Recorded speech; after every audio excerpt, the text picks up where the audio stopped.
Hi, I'm Stacy. Welcome to Girls Can Fix It Too. Today we're going to do some maintenance on my push mower.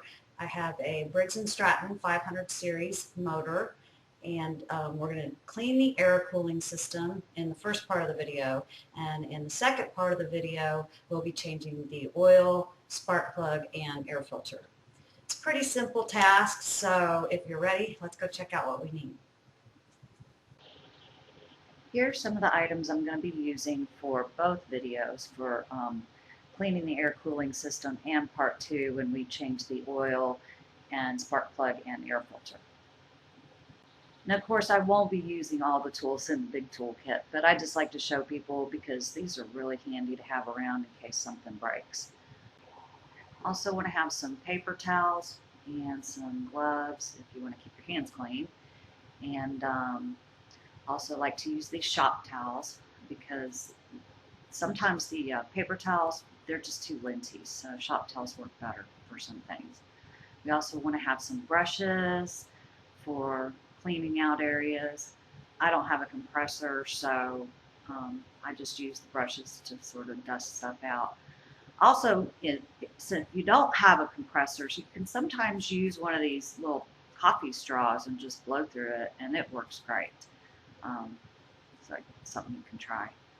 I also like to have a flashlight, see in the dark areas. And of course our flathead screwdriver.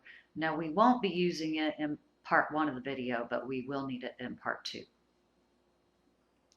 So here's our culprit. This has got a Briggs & Stratton 500 series motor on my mower. And as you can see, it is pretty dirty. Before we do anything, one of the most important things to remember when doing basically any procedure on a mower is you want to disconnect the spark plug. You don't have to do this, but I just sort of like to clean up a little bit before I get started on taking anything apart. So I'll clean off the deck and use a brush to sort of just dust stuff off.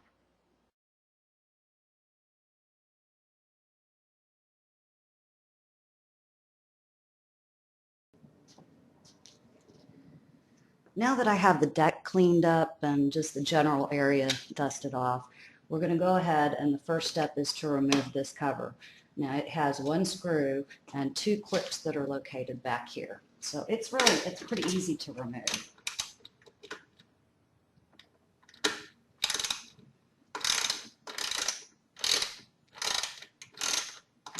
And I usually, once I get it off a certain way, I will go ahead and just do it by hand.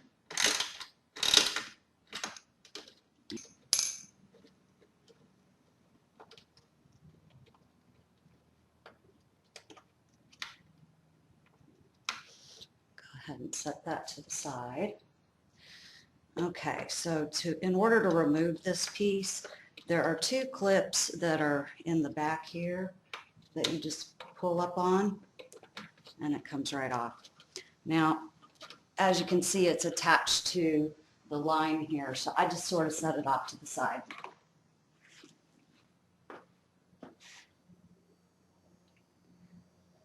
Next, we need to remove this back cover here, and I think this size should work. A lot of times I'll just try it first. Yeah, that's a good fit. And this is just one screw as well, one bolt.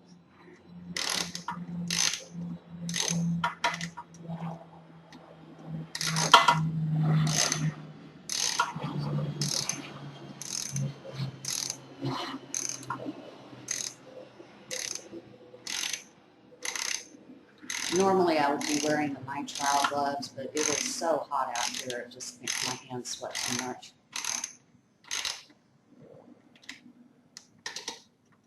The joy of living in Texas.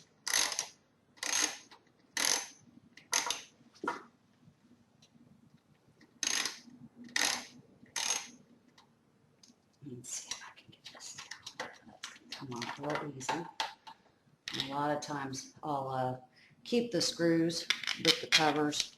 That way you don't get your screws mixed up. Now we have to get this top piece off in order to get to the air cooling system, and that is 3 bolts. We've got one here, one in the front, and one on this side, and that secures this piece. So we're going to go ahead and take that off.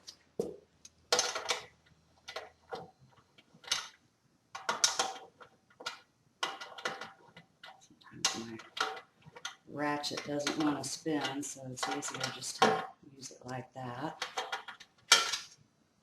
Back to the side. One over here, and on my mower it's right next to the oil dipstick.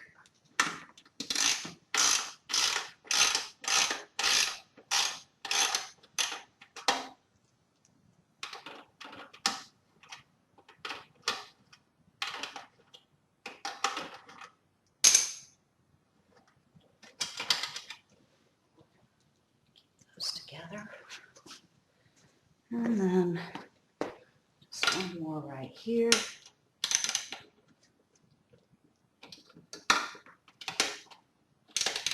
I always have to remember that rule, righty-tighty, lefty-loosey, because I'm constantly doing it the wrong way first sometimes.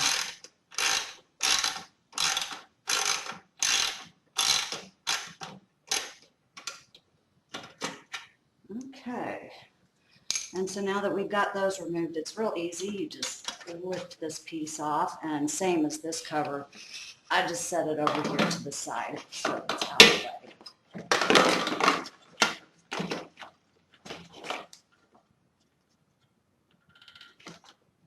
Want it jumbling around. Okay, so here's where your air cooling system is. It gets a lot of gunk in there sometimes, and it won't allow the air to flow real well around the motor. To get a closer look here, it's the area in between these fins, and you just want to take a brush and go all around it. Once you're done getting most of the debris out, I like to go ahead and use the straw at this point and just blow out any remaining debris. Once we're finished, we're just going to go ahead and replace the 3 covers in reverse order. Get that out of the way. And replace this back on carefully. The only thing on this is you do kind of have to watch out for this spark plug wire. You don't want it getting pinched between the cover and this piece, because that can mess up your wire. But we are ready, and usually what I'll do also is I'll go ahead and get it started by hand, all of the bolts. That way, if you tighten them one at a time, then sometimes they don't line up real good.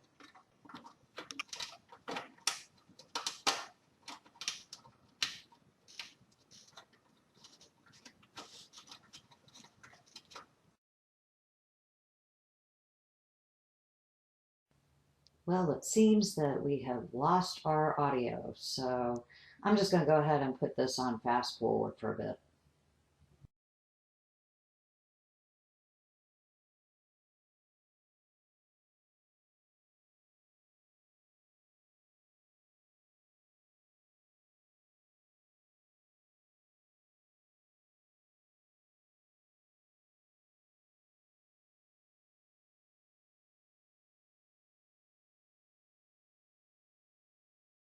Next, we want to replace the little cover that goes toward the back, and it just has one screw.